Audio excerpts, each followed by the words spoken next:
Welcome to the fourth and final module in the short webinar Create, Share and Inspire.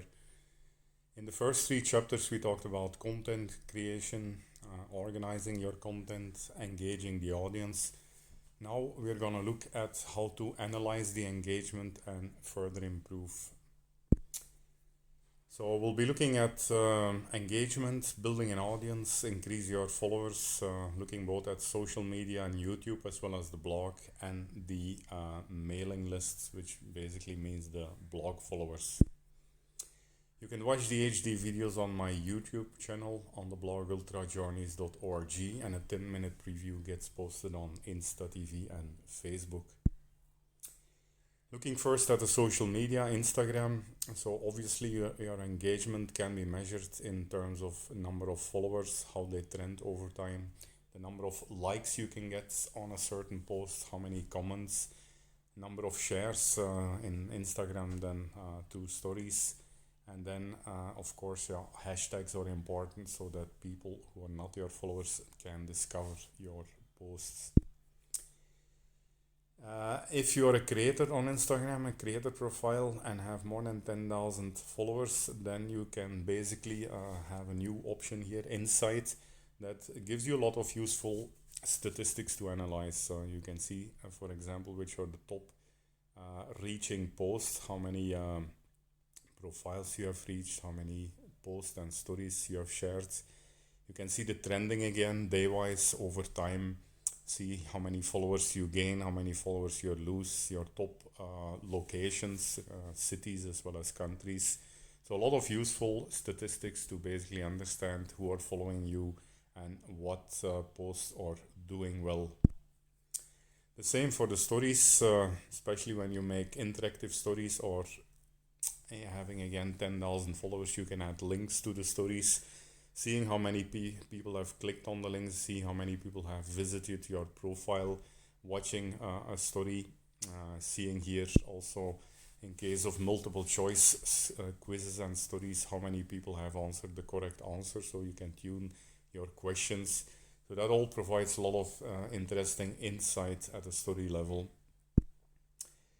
A very useful tool related to blog optimization is called PageSpeed Insights from Google. It basically measures the performance, mostly the site loading time, the homepage loading time of your blog, both on mobile and desktop.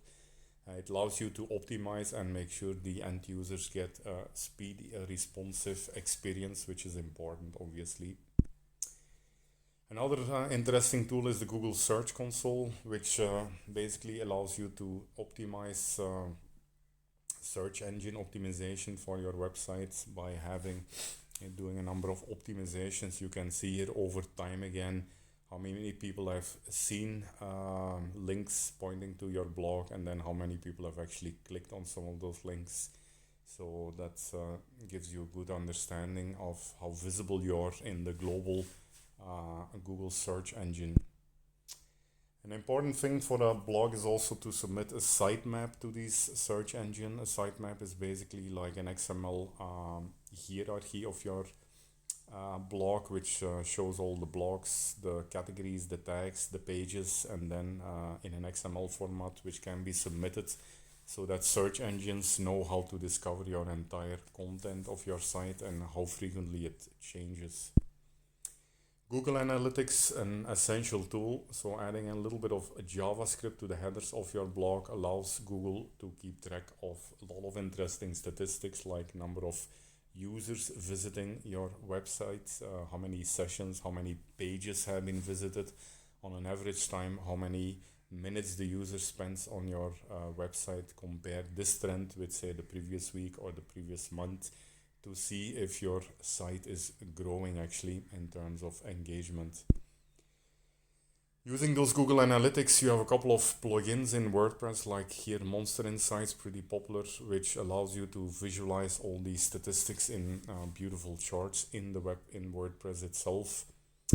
You get all various analytics here, like how many people access your website mobile versus desktop. You can see that most of the People use mobile these days, so it's important to optimize your content towards mobile. New versus returning visitors, the top countries that visit your website. Very important is then the top referrals. So here we can see that most of the web access, blog access comes from Facebook on mobile. Number one there, 500 entries out of some 3,000 monthly. Next is Instagram, and then Facebook on desktop, and a little bit on YouTube and other sites. You can see which are the top posts and pages on your website, and you can also see the demographics of your audience, like male, female, and age group. Once you get a good traction on your blog, you can consider earning a little bit of money by using Google AdSense. This is again a pretty nice, easy to use automated advertising system. You can switch to auto ads, which where Google will basically decide where to place the ads, so making it very easy. And in order to enable AdSense on your website, you'll have to submit it for review so that it conforms to the Google guidelines. Over time then in AdSense you can see how your website is performing, how much money you earn over time. So here I've taken a screenshot of some 2008-2012 time frame, where over 4 years we got some $82, 83 US dollars, so kind of peanuts.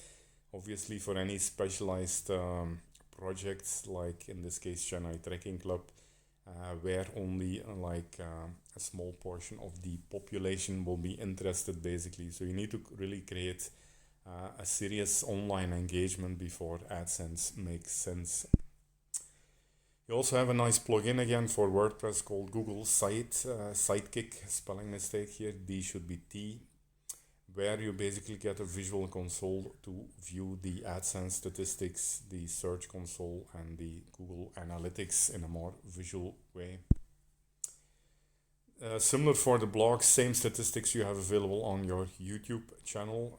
This is called YouTube Studio, which shows all the analytics related to your YouTube videos. So same thing here, you can see performance of the latest videos. You can see your channel, overall channel analytics, like how many subscribers, how the subscribers are growing, which are the top videos. Here you can see the total number of views, which is different from the total watch time. Watch time is of course important. That refers to the engagement, how long you engage people. The number of subscribers increased over the last 1 month, and etc. Here also you see, just like with the Google Search Console, how people are finding your videos. Is it through a YouTube search? Is it through the channels pages on your YouTube homepage channel? Is it through the playlist? Is it through the hashtags, which is the browse features, etc. So this way you're able to optimize the various way how your audience can discover your content. You can see both the views as well as the watch time again. You can then also see the top trending videos. You can see how they real time are viewed over time, which is quite interesting. And then again, here the video analytics, similar chart actually as shown previously. This was for a single video. This is my top video, it seems, with some 2,000 views in a single month, related to sea swimming, posted some 6 years ago on a 5-kilometer sea swim from Pallavakkam to Marina Beach with Thomas. Voila, same on YouTube Studio Mobile. The same kind of statistics are available on your mobile phone, so you can keep an eye after posting videos how they are trending after a week or after a month. Again, analyze your performance basically. You can see the top external sources here. Here you can see that a lot of content gets referred to ultra journeys, so it's very important to interlink your blog and YouTube so that both keep pointing to each other and generating traffic.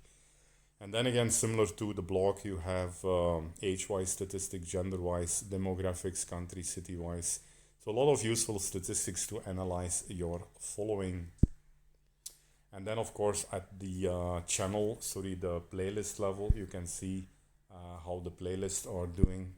You can also see at an individual video what is the engagement, number of views, number of comments, number of likes. These are all parameters of engaging.